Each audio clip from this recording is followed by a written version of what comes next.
प्रायः मेरे साथ कोई न कोई देशी विदेशी अतिथि भी पहुँच जाता था और नीलकंठ की मुद्रा को अपने प्रति सम्मानपूर्वक समझकर विस्मयाभिभूत होता था।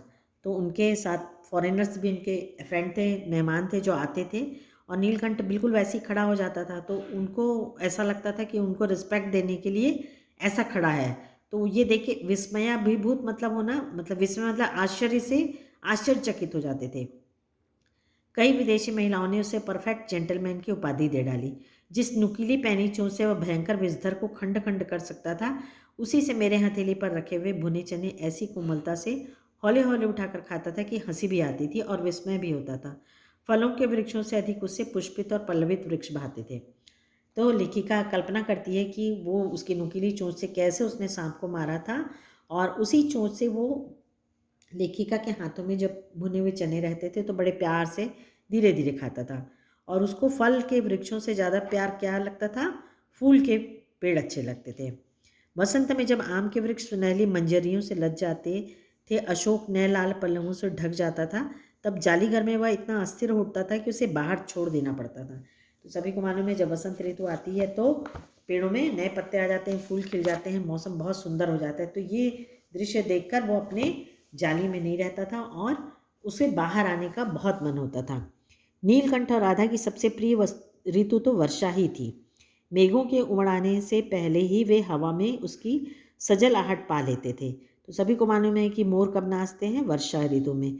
तो जैसे ही बादल गरजने लगते हैं और हवा में ही उनको समझ में आ जाता था कि बादल जब हवा चलती है बारिश के पहले तो वो ठंडी रहती है, तो उससे समझ में आ जाता है गीली हवा है ये और बारिश होने वाली रहती है। तो उसको समझ के ही उन लोग मंद केका की गूंज अनुगूंज तीव्र से तीव्रतर होती हुई मानो बूंदों के उतरने के लिए सोपान पंक्ति बनने लगती थी। सोपान मतलब होता है सीढ़ी।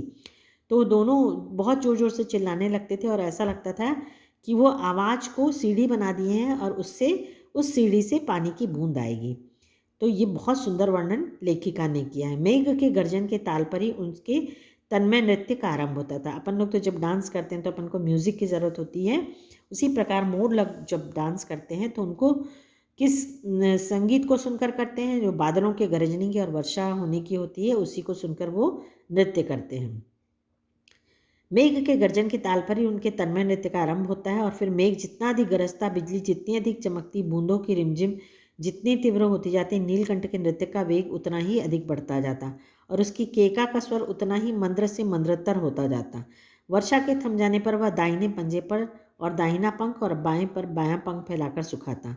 कभी कभी वे दोनों एक दूसरे के पंखों से टपकने वाली बूंदों को चोंच से पी पीकर पंखों का गीलापन दूर करते रहते हैं। इस आनंदोत्सव की रागिनी में बेमेल स्वर कैसे बज उठा, यह भी एक करुण कथा है।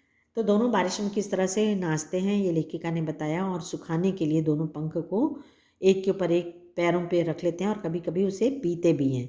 और आखिरी लाइन में लेखिका ने कहा है कि आनंदोत्सव की रागिनी में, आनंदोत्सव मतलब ये खुशी की जो राग रहती, जो समय रहता है उसमें बेमेल स्वर मतलब ऐसा एक स्वर उठता है, ऐसा एक समय आता है। ये करुण कथा है, मतलब बहुत मार्मिक कथा है इसके पीछे।